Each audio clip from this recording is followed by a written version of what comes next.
¿Qué cojones está pasando en México? Apenas estamos cubriendo las noticias de lo que podría estar a punto de venirse en Venezuela y parece que a México le ha dado un ataque de celos y se ha puesto a liar la pepina para que echemos un vistazo. Tranquilos, ya miramos, a ver qué estás haciendo. Me cago en la madre que me parió. El sábado 15 de noviembre los mexicanos hicieron algo muy parecido a lo que se ha visto en Nepal, en Indonesia y hasta en Marruecos. Bueno, y no ha llegado a ser idéntico por muy poco. Ahora os cuento. En el sermón de la barra del bar que os traigo hoy vamos a ver en qué se parece lo que ha ocurrido en estos países, cuál ha sido el chispazo que ha aprendido todo, quién anda detrás y qué piden. Pero no sin antes recordaros que dejéis un like, una suscribida y una compartida, que nunca vienen mal. Así que vamos paso por paso. Al igual que en Nepal, Indonesia y Marruecos, miles de jóvenes y no tan jóvenes, según cuentan, han salido a saludar a la buena de Claudia Sheinbaum, la presidenta de México. Y lo han hecho yendo a la Plaza de la Constitución, o bueno, el Zócalo. Se trata de la plaza principal de Ciudad de México, que casualmente es donde está el Palacio Nacional, que es la sede de la presidencia mexicana. Por aclarar un poco a los españoles, esto es algo así como el Palacio de la Moncloa en Madrid, solo que Claudia no vive ahí, a diferencia del presidente español. Y bueno, su hermano también. Sí, entendí la referencia. El caso es que los jóvenes mexicanos han ido a mostrar su descontento a Claudia, algo que desde la presidencia se veían venir y por eso reforzaron la seguridad del palacio con unos muros que no tardaron en reventar los protestantes.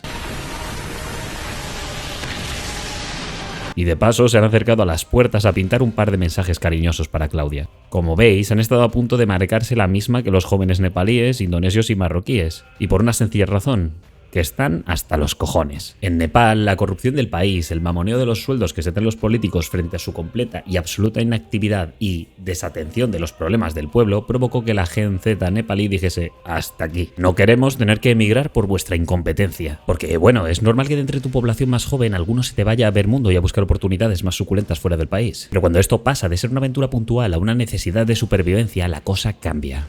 Y es que especialmente en Nepal, un cuarto del PIB no viene de la buena actividad financiera de los políticos, la exportación de materiales o yo que sé, el turismo, sino del dinero que los jóvenes se veían obligados a enviar a sus familiares para que no se muriesen de hambre. Todo mientras los hijos de los políticos vivían a todo tren. Resultado, le prendieron fuego al parlamento, apalizaron a los ministros por las calles y de paso también le quemaron la casa al primer ministro con su mujer aún dentro. En Indonesia vimos algo parecido cuando quemaron un parlamento regional y desvalijaron la casa de un diputado listillo que insultó a los propios protestantes. El motivo era parecido. Los jóvenes se cansaron de no poder acceder a vivienda mientras los políticos justo acababan de aprobarse a sí mismos una subida salarial que contemplaba un complemento de vivienda que era 17 veces el salario mínimo del país. Maravillosa jugada. Marruecos presenta un caso parecido. Los jóvenes marroquíes sienten que el país no les ofrece oportunidades y que solo pueden buscarlas fuera, algo que no les parece justo, con razón, ya que emigrar, como digo, debe ser una opción, no una necesidad. Este descontento lo mostraron hace unos meses, saliendo a la calle al grito de queremos hospitales, no estadios. Os explico por qué. En 2030 España, Portugal y Marruecos van a ser sede compartida del Mundial de Fútbol de la FIFA. El país está invirtiendo muchísimo dinero en ser un atractivo turístico para blanquear su imagen y presentarse como un estado de buen rollito. Esto a los jóvenes marroquíes no les ha gustado porque sienten que sus necesidades son la última de las preocupaciones del rey. Os va a chocar, pero los mexicanos tienen algo muy en común con los marroquíes y ahora mismo os lo voy a explicar. Veréis.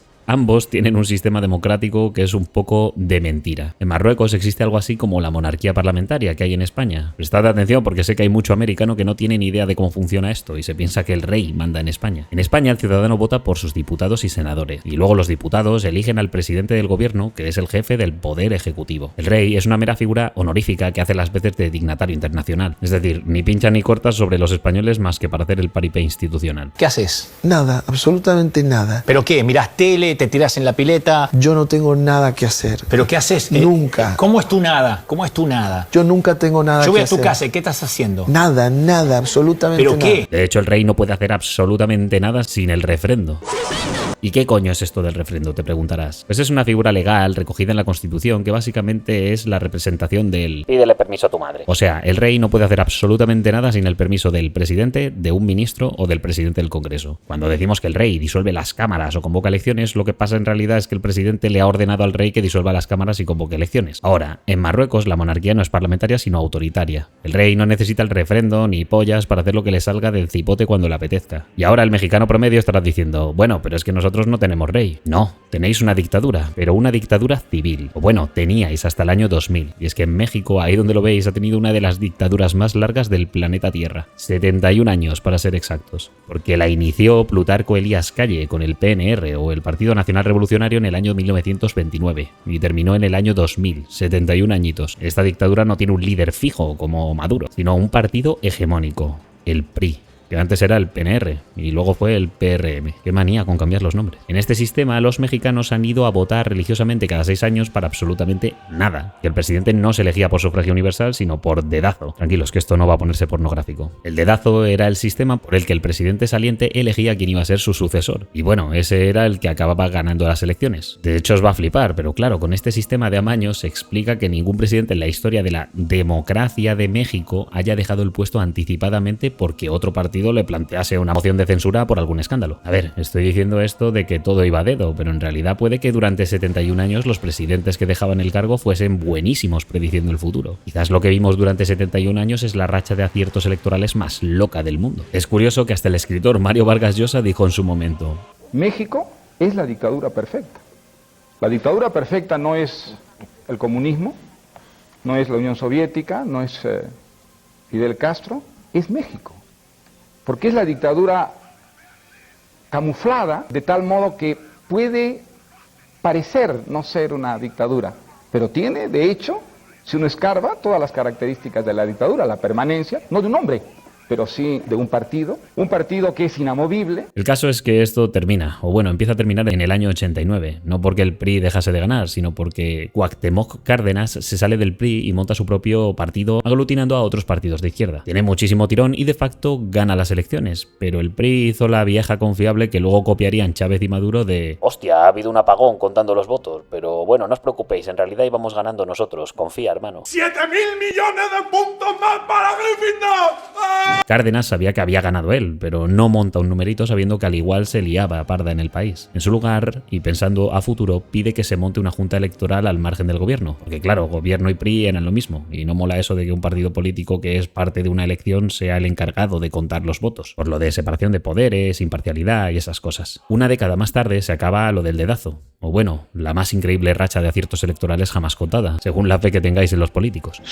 No sois ratas, sois las bacterias de las ratas. México a partir del 2000 es, sobre el papel, una democracia en la que el voto sí que cuenta. Enhorabuena, chicos. Pero el punto del parecido entre México y Marruecos no es solo la dudosa reputación democrática, al menos hasta el año 2000 en el caso de México, sino que, ¿recordáis la consigna marroquí de queremos hospitales y no estadios? Pues resulta que se inspiraron en los mexicanos. Veréis, antes de lo que ocurrió con Cárdenas en el 89, ya habían pedido la apertura de este sistema electoral del dedazo en el año 1968. Y al gobierno de turno, que, bueno, en realidad era el mismo gobierno que las décadas previas y las que estaban por venir, no les venía muy bien estas críticas de violación de derechos democráticos, porque al igual que Marruecos, iba a blanquear su imagen siendo sede de los Juegos Olímpicos de ese año. ¿Y cómo salieron a protestar los estudiantes, os preguntaréis? Pues al grito de no queremos olimpiadas, queremos revolución. El gobierno mató a cientos de manifestantes. De hecho, eso fue un poco lo que motivó a Cuauhtémoc Cárdenas a ir trabajando al margen del PRI. Pero esto es solo para que entendáis por qué en México la política es un poco como es, y cómo el pasado vuelve para inspirar el presente. Porque el 15 de noviembre de 2025, al igual que en el 68, los mexicanos han salido a la calle para manifestarse contra lo que consideran que no está funcionando en el país. Y repito, en este caso no es la falta de democracia, porque ya hemos comentado que este sistema está abierto desde el año 2000. El dedazo ahora solo lo encontraréis en la navegación de incógnito. En el caso actual, las quejas nacen de varios lados. Uno de ellos es Uruapan, una ciudad del estado Michoacán. Esta ciudad tenía un alcalde que se llamaba Carlos Manzo, un alcalde que no fue por el PRI ni por el PAN, que es el partido de oposición histórico. Tampoco con Morena, que es el nuevo partido con el que AMLO se hizo con la presidencia y que ahora mantiene Claudia Sheinbaum, sino que se presentó y ganó como candidato independiente. ¿Por qué? Pues porque no comulgaba con los partidos del viejo régimen como PRI o PAN, y aunque fue diputado federal por Morena representando precisamente al estado Michoacán, sentía que el partido estaba corrupto. Uruapan, según sus palabras, se había convertido en una ambición de intereses personales de corruptos y expresidentes. Señaló que expresidentes municipales antiguos que militaban en Morena habían robado y perdido legitimidad, y que incluso el proceso interno para elegir el candidato que se presentaría a las elecciones de la alcaldía de Morena estaba siendo manipulado, hablando de hasta robo de urnas, motivo por el que había perdido las elecciones internas de su propio partido, como digo, para ir de candidato para la alcaldía. Y fíjate que es curioso, que cuando se presentó como independiente, va y gana las elecciones. O sea, Morena no lo consideraba el más apto para ir a por la alcaldía, pero parece que los electores de la demarcación sí. Era un alcalde cuya postura contra el crimen y el narcotráfico era de tolerancia cero y de atacar el problema directamente, a diferencia de la postura del propio partido Morena y la de su presidenta, Claudia Sheinbaum, que viene marcada por el anterior presidente, AMLO, con su consigna de abrazos, no balazos, como contraste a las políticas de un presidente anterior, Felipe Calderón, que consistieron en declararle la guerra al narco y que habrían desatado una oleada de violencia. De hecho, Carlos se burló de las consignas de abrazos, no balazos, diciendo que no puede haber abrazos para los delincuentes, o preguntando ¿abrazos o chingadazos? Para que estos delincuentes sean detenidos, paguen con cárcel, se agoten todos los mecanismos institucionales y legales.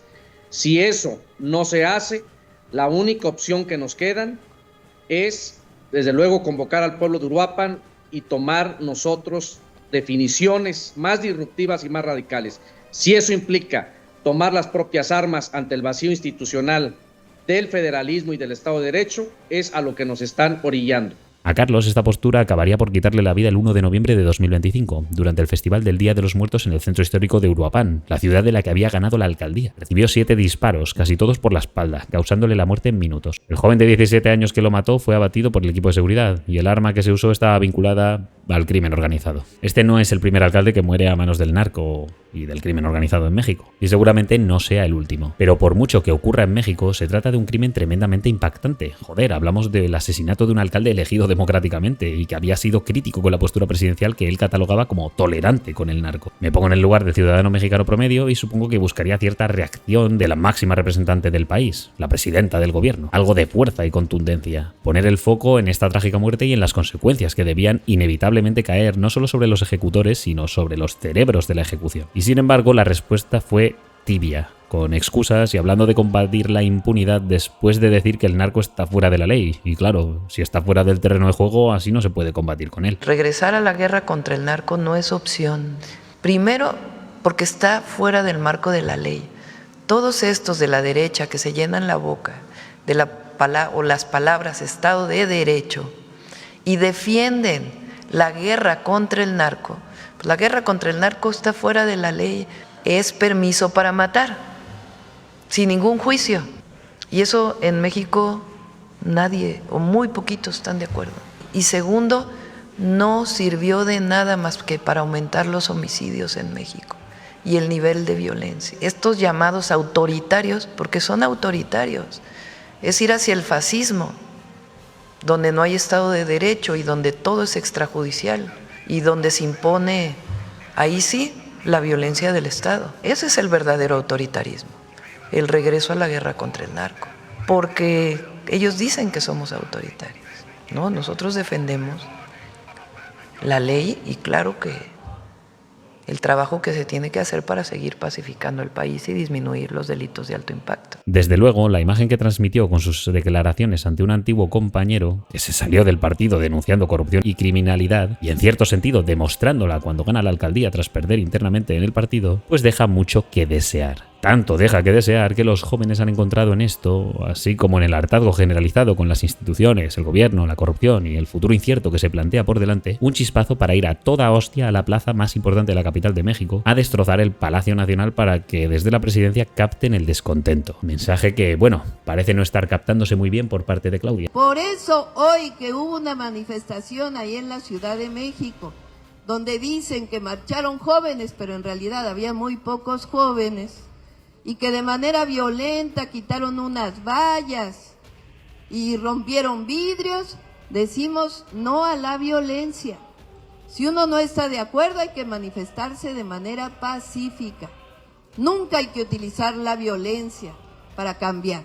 Siempre por la vía pacífica. Todo sumándose en un clima en el que tienes a Trump haciendo la mayor guerra contra el narco jamás vista en la historia, con despliegues militares brutales para golpear la infraestructura, y además señalando a gobiernos como el de México y Colombia. De hecho, Claudia declaró que Trump la llamó para ofrecerle ayuda, pero ella dijo que estaban ok y que no hacía falta. Él en las llamadas telefónicas me ha dicho, no requieren ayuda, nosotros estamos dispuestos a enviar tropas y otros mecanismos para ayudarles en su lucha contra la delincuencia organizada. Y siempre le he dicho, muchas gracias, presidente Trump, pero no. México es un país libre, independiente y soberano. Me parece bien que no pidas a otro país ayuda para ordenar tus problemas, respetable 100%. Pero usa el tono adecuado para cada vía de comunicación. No uses el mismo para Trump que para tu pueblo. Y lo digo porque no me explico cómo cojones tuvo Claudia los arrestos para salir ante su población que está clamando por una figura fuerte y decidida y les suelta esto de inteligencia y judicialización. Y siempre lo hemos dicho, es la atención a las causas y la cero impunidad. La inteligencia, la investigación y la judicialización. Está claro que yo no quiero llamar a la sangre, pero la respuesta institucional está lejos de ser buena. Se trata de dar un discurso a la población que haga sentir que están dirigidos por alguien que tiene capacidad para dirigir, no un mensaje en el que des a entender que el narco es superior y que a ti te van a jugar sucio fuera del terreno de juego, pero que tú no puedes hacer nada, porque lo que vas a provocar es que la gente quiera saltarse las normas para no seguir peleando con una mano atada al culo. Y esto lo que ha despertado en muchos es la sensación de que los jefes son los narcos. No sé a quién tiene de asesor ahí redactando los discursos, pero por Dios, echadlo ya y que no nombre a su sucesor con el dedazo porque te hunden. Y bueno, llegados a este punto os recuerdo que yo no tengo ni puta idea de esto y seguro que mis estimados mexicanos tenéis algo de luz que aportar al debate, así que dime, ¿está siendo correcta la respuesta de Claudia ante la actual crisis que tiene entre manos? ¿Será la primera presidenta que deje anticipadamente su puesto desde 1929? ¿Tomará una postura más fuerte contra el narco? ¿Acabará Trump echando una mano? Déjame tu opinión en comentarios, dale like al vídeo, suscríbete y considera echarte una membresía como han hecho Enrique Leonardo Maza, El Gentil Técnico, Khabib, Brian Guarapo, Dailos de Pixel, Nico Chom, Enrique Herrero, Sebastián Castillo, Zar Games, Lionel Gramaglia, Agus Santo, Amorchis, Benito Galán, Matías, Juan Delgado, Frankie y Wharton. Hasta luego.